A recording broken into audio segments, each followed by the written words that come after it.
Well, now, this is kind of the calls or messages I usually receive. Hey, Joseph, I have some cash. I've really tried my best to save that amount of money. I want to invest that cash. I want to start a business. But guess what? I'm really worried. I don't want to lose my money. Now, what is the best way to invest my money? All right, now, this now has compelled me to make this video. And I'm going to share with you how to invest 250,000 or quarter million in a smart way. That's the point. This is where we are talking about smart way. See, there is a way we usually invest our money that is regarded as smart or down. All right, so stay with me, watch this video to the end so that you understand. Hey, and by the way, this formula applies to any amount of money that you have. A million bob, 2, 3, 4, 10, 50,000, 40, 10, 5,000, whichever you have. All right, you invest it in a smart way. So all what you need to do, by the way, guys, imagine this information I'm giving you for free, and all what I'm asking you to do is very simple. It doesn't cost you anything. Just to like this video, hit just like that button, just like that, and then down below there is a small button written subscribe. It is in black. Why are you living that way? Come on, just hit it, all right? Smash it for me. All right, let's get to the business. Now, you have yourself to 50,000 or whichever the amount of money, just like I said when I was starting. Now, you want to invest it in a smart way. What exactly do you do? All right, and I'm going to deal with two individuals here. We have the person A and we have the person B. Now, the person B is the individual who says, hey, guess what? It is the only money I have. I got no any other money out there. It's the only savings that I have. And I don't want to get it wrong, all right? Okay, so what do I do? How do I get into this? And you ask them now, or do you want to get into businesses or investment? Whichever, Joseph, I just want to invest my money. I know I can't get rich by saving my money. I just want to invest. Whatever is going to work for me, just tell me, talk to me. Okay, fine. If you're that kind of an individual, there's a time to. Let's first of all treat this individual, then we treat the other individual, right? Now, the person A who says that it's the only money I have. At this particular point, remember one thing, two things are attached here. Two things, all right? If it is the only money that you have, two things are attached. Number one, emotional part of it. Emotional part of it. What does it mean? Like, hey, it is the only money I have. I don't want to lose that cash. I've really worked hard. I've sacrificed a lot. There is an emotional part of it. So you have to treat that person mentally. Okay? The other thing is the other person said, or the other part they know is that the logical part of it. Logical. Why? They know, hey, you can't get wealthy by just saving. So there is a logical part of it and there is an emotional part of it. Now, what you do with this amount of money, I always advise people, okay, first question is this. Have you ever been into business? Have you ever invested before? They say, no, I've never. It's my first time. Okay, fine. No problem. If it's your first time, there is an African proverb that we say, we don't test the depth of the river with both feet.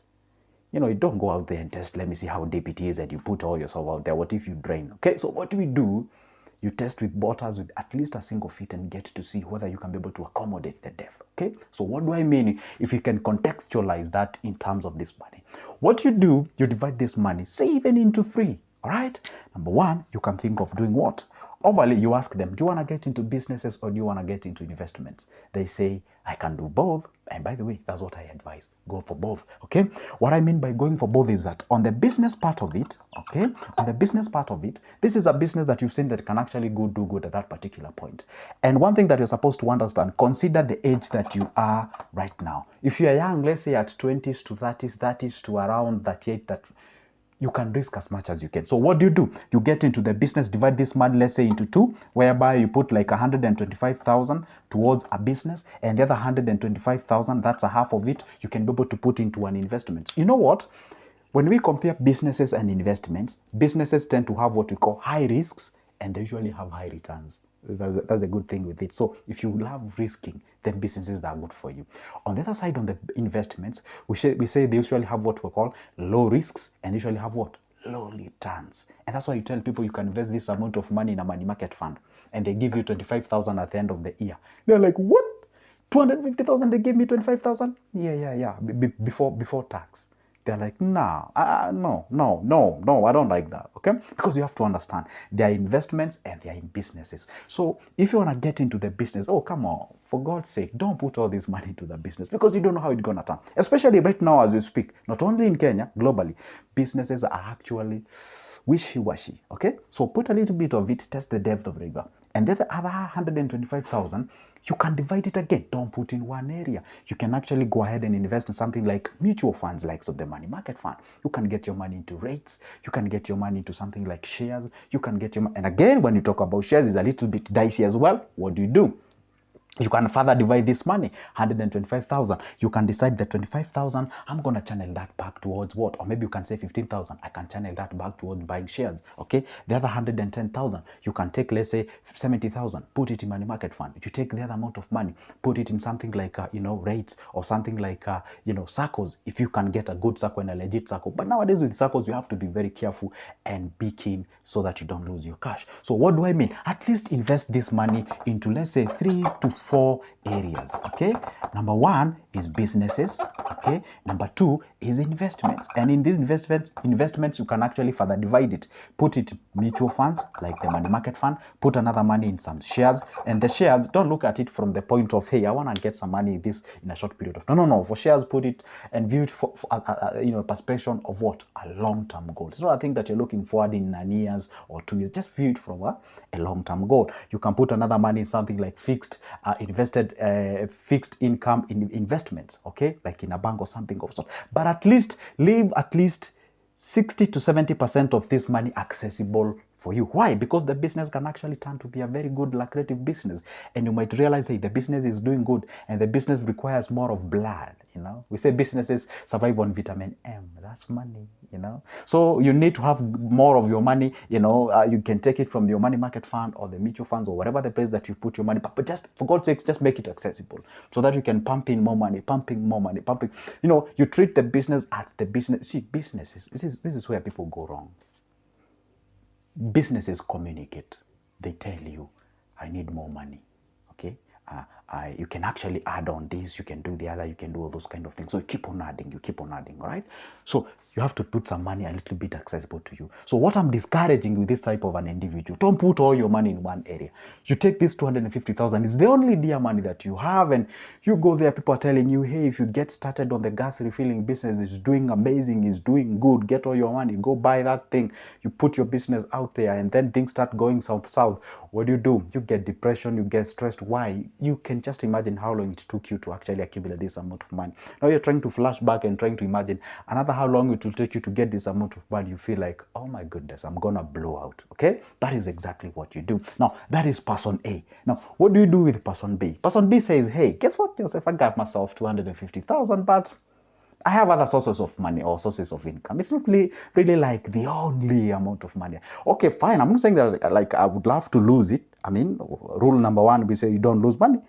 And rule number 2, the same. And rule number 3 says the same. All right. So what's the point? The point is, if at least you do have other sources of income and you want to test the waters with these 250,000, and you, first of all, the first question you ask, you want to get into business or you want to get into investments? If they tell you, I don't know, I just want to do something. Now, what do you do? Now, at this particular point, what I can advise you to do is that don't fear investing. Don't fear investing. You can take a whole amount of money, put it in a money market fund. You can take a whole chunk of money, put it in rates. You can take a whole chunk of money, put it in mutual fund. You can put it in index funds. You can put in bond fund, balance fund. Okay.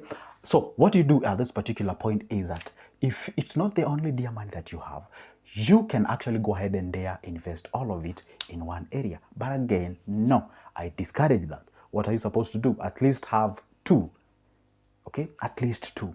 You can get 1 which is long-term, 2 which is at least sort of a short-term goal. You can put some money, a little bit of this cash towards something like rates or shares, that is stocks. Okay, and that one you view it as a long-term goal. The other amount of money, you can put it in something like money market funds. You can put in something like treasury bills or the treasury bonds. All right, you can divide this money into 2. If you divide this into 2, it's 125 Gs, 125 Gs. 125 Gs, well, ukitoa the 25k, you back in 100k, it means that you can get yourself in on both treasury bills as well as the treasury bonds. That is exactly what you do. Now, at that particular point, what are the exactly guiding principles? The guiding principles are this. If you do have time, you see, you can have actually other sources of income, but you do have time. Then why don't you try businesses? You can try some other things like, hey, importation. You can try things like, hey, food business, clothing, construction industry, and what have you. So provided you don't put all this money in one area, you can decide, hey, take like 150,000 of this, you get started on the business, and then the other 100,000, you can keep it somewhere in, let's say, in a fixed deposit. You can fix it for the next 6 months. You can fix it for the next 1 year.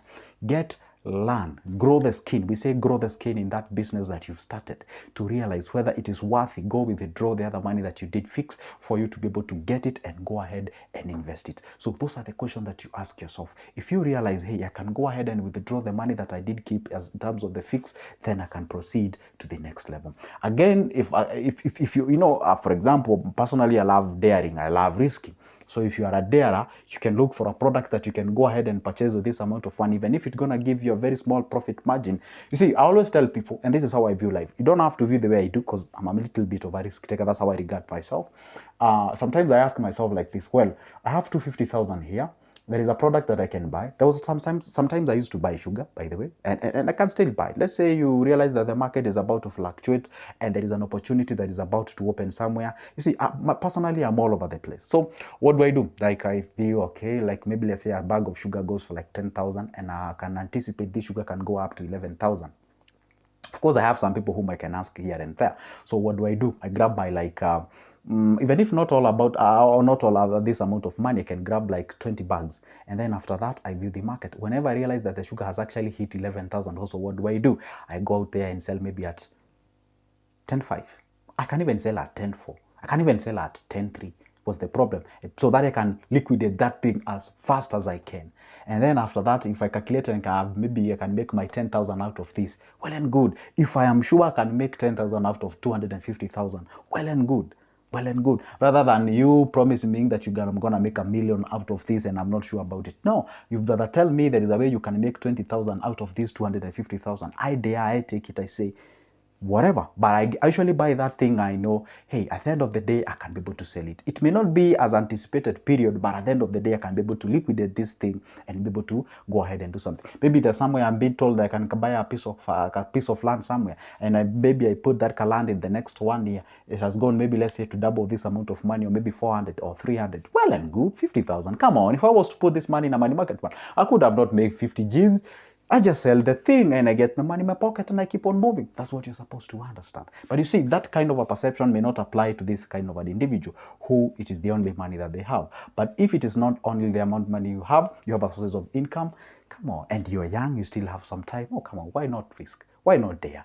We say darers are the winners. But again, this is with precaution. You have to understand what you're getting yourself into. Don't like take anything that I'm saying and go and truncate it and apply. No. What you do, you just listen to the ground and do appropriately what is actually feasible for you at that location that you are in. And that is exactly how you invest your money. So if you can just realize what I was talking about in all of that video, what was I talking about? I was actually, leveraging on the point of diversification. To diversify is to have multiple things at the same time so that at least you don't put all your eggs in one basket. And I love telling people this. Even Bible calls you a fool if you put all your eggs in one basket. So you'd rather be very careful on that. Otherwise, if you don't, then in Swahili tunasema kitakuramba. And we don't want anybody to kuramba. All right, anyway, guess what? That marks the end of my video. But guess what? It's not the end of me posting a video each and every day. So if you don't want to miss any of my good videos, do this. Doesn't cost you anything, all right?